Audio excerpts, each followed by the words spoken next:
Hello again, welcome everybody back to another episode of Behind the Brew. Today we are going to talk about our newest beer kit again, which we always do. This time around we have a Mexican agave lager. And so what it is basically kind of a Mexican inspired version of an adjunct light lager. It is brewed with some agave syrup. What that does is give you a nice, real kind of honey biscuit type flavor to it. It's really gentle in the background. It goes really well with the Tettnang hops in here. Noble, a little bit spicy, a little bit floral, a little bit earthy. It's got a little bit of everything. So, and what you think might be just a really light, kind of boring, dull lager is actually pretty complex in its own right for having so few ingredients in it, really.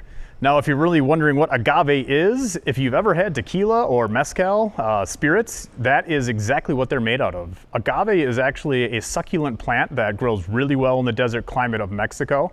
And because it is a succulent, it does have a lot of liquid inside. So that is generally pressed, fermented, and then distilled to make tequila and mezcal. In this case, it has not been fermented or distilled.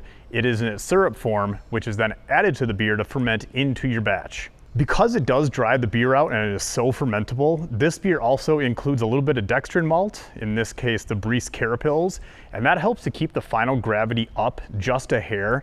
Otherwise this beer would finish really, really low. We're talking 1.003, 005 in that region because of those simple sugars. So the dextrin malt gives a little bit of complex sugars that those yeasts can't chew on, and that lets the final gravity sit a bit higher, about 1008, maybe 1010, depending on the exact attenuation you achieve in your batch.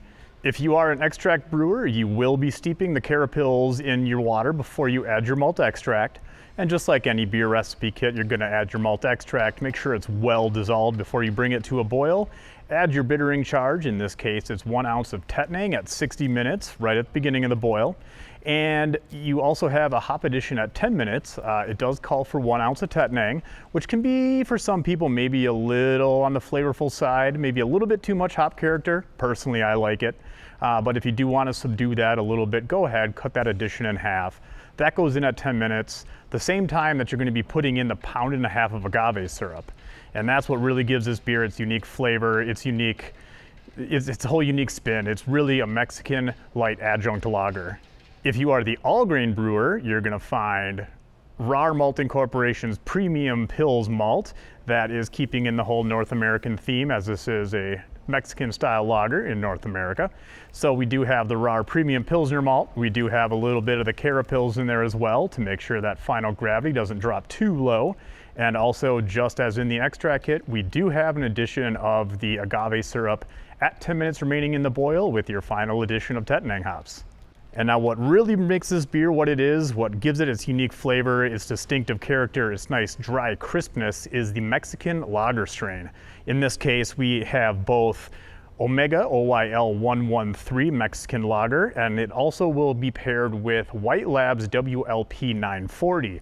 Both of these strains are the Mexican lager strain, so pretty much any mass market Mexican beer you have, it's gonna have that very similar crisp dryness to it. Very, very low in sulfur, if any at all.